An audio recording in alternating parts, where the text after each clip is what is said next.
சாய் பக்தர்களுக்கு என் அன்பு வணக்கங்கள். ஓம் சாய்ராம். என் அன்பு குழந்தையே, தினம் தினம் எனக்கு ஏன் இப்படி இக்கட்டான சூழ்நிலை?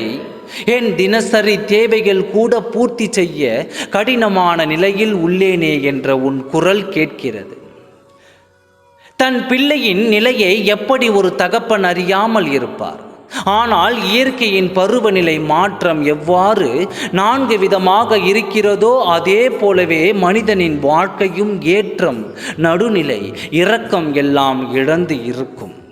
அது நிற்கும் அந்த காலம் என 4 நிலைகளையும் வாழ்வில் கடந்தாக வேண்டும். நீ மட்டுமல்ல, இந்த மனித பிறவி எடுத்த எல்லோரும் இந்த 4 நிலைகளை தங்கள் வாழ்க்கையில் சந்தித்தாக வேண்டும். இயற்கைக்கு விதிவிலக்கு இல்லை. இதைத்தான் நம் முன்னோர்கள் இயற்கை தன் வாழ்க்கை, இயற்கையால் விதிக்கப்பட்ட எல்லா சூழ்நிலைகளுக்கும் மனித வாழ்க்கைக்கு பொருந்தும் என்று சொல்லி சென்றார்கள். அதனால் மனித வாழ்வு இயற்கையை சார்ந்ததுதான். அதன் சக்கரத்தில்தான் சிறு கோளாய் பயணித்து கொண்டிருக்கின்றாய். வாழ்க்கை என்பது இயற்கையான வட்டம். அதன் வடிவில் எந்த மாற்றமும் இருக்காது. நிர்ணயிக்கப்பட்ட விதிமுறைகள் அதற்கு எல்லோருக்கும் ஒன்று தான். எல்லோர் வாழ்விலும் ஏற்றமான காலம் நிச்சயம் வரும். அதே சமயம் நடுநிலையான குழப்பமான சூழ்நிலைகள் என்று ஒரு காலகட்டம் வரும். சற்று இழக்கும் காலமும் வரும். எல்லாமும் இழக்கும் காலமும் வரும். தான் சந்திக்கும் சூழ்நிலையை தனக்கான பாடமாய் எடுத்து எல்லா சூழல்களுக்கும் ஒருவர் பழகிக்கொள்ளத்தான் வேண்டும். எதற்காக இந்த 4 காலகட்டம் என்றால், அந்த காலகட்டத்தில் அவர் எவ்வாறு எதிர்கொள்கின்றார், அந்த சூழ்நிலையை எவ்வாறு சமாளிக்கின்றார், தான் பண்புகளை எவ்வாறு மேம்படுத்தி கொள்கின்றார் என்ற இறைவனின் தீர்வுதான் ஏற்றமான காலங்களில் தன்னடக்கத்துடன் நடந்து கொள்ள வேண்டும். இரக்கமான காலங்களில் தன் நம்பிக்கையுடன் நடந்து கொள்ள வேண்டும். நடுநிலையான காலங்களில் குழப்பங்கள் வரும். சில யோசனைகள் தவறாகவும் இருக்கலாம். எல்லா குழப்பங்களில் இருந்தும் அவ்வப்போது விடுபட்டு கொள்ள வேண்டும். தெளிவான தீர்க்கமான மனநிலையை வளர்த்து கொள்ளவே இந்த நடுநிலை காலம்.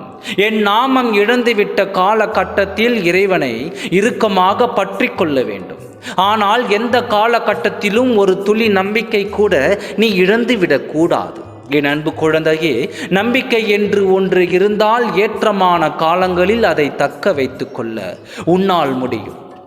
நம்பிக்கை என்று ஒன்று இருந்தால் உன் நடுநிலை காலங்களில் தெளிவான முடிவை நீ நம்பிக்கையோடு எடுக்க முடியும். யாரை சென்று யாரை ஆலோசனை பெறலாம் என்று நம்பிக்கையும் உன்னில் துளிர்க்கும். நம்பிக்கை என்ற ஒன்றை பற்றி கொண்டால் உன் இறுக்கமான காலங்களும் உன்னை இழுத்து கொண்டு மேலோக்கி வரும். தன் நம்பிக்கை என்ற ஒன்றை நீ பற்றி கொண்டால் இழந்த அனைத்தையும் நம்பிக்கை மீட்டுத் தரும். உன் மனதில் அவ்வப்போது தோன்றும் கேள்வி, எனக்கு மட்டும்தான் இத்தனை பிரச்சனைகள், எனக்கு மட்டும்தான் இதெல்லாம் வருமா என்று நீ கேட்கலாம். நான் முன்பே கூறியது போன்று எல்லோருக்கும் இந்த காலகட்டம் வரும். துன்பங்கள் வரும்பொழுது துயர் கொள்ளாதே, துவண்டு விடாதே. அனைத்தும் நல்லதே நடக்கும். எல்லாமும் இழந்தவனருக்கு எல்லாவற்றையும் கொடுக்கும் சக்தி அந்த இறைவனுக்கே உண்டு. எல்லாமும் இழந்துவிட்டால் அந்த இறைவனும் நெருக்கமாக உன்னுள் வரும். நீ இறுக்கமாக சாயப்பாவை பற்றிக்கொள். அவர் மீதியை பார்த்து கொள்வார். நல்லதே நினை, நல்லதே நடக்கும். ஓம் சாய்ராம். நன்றி, வணக்கம்.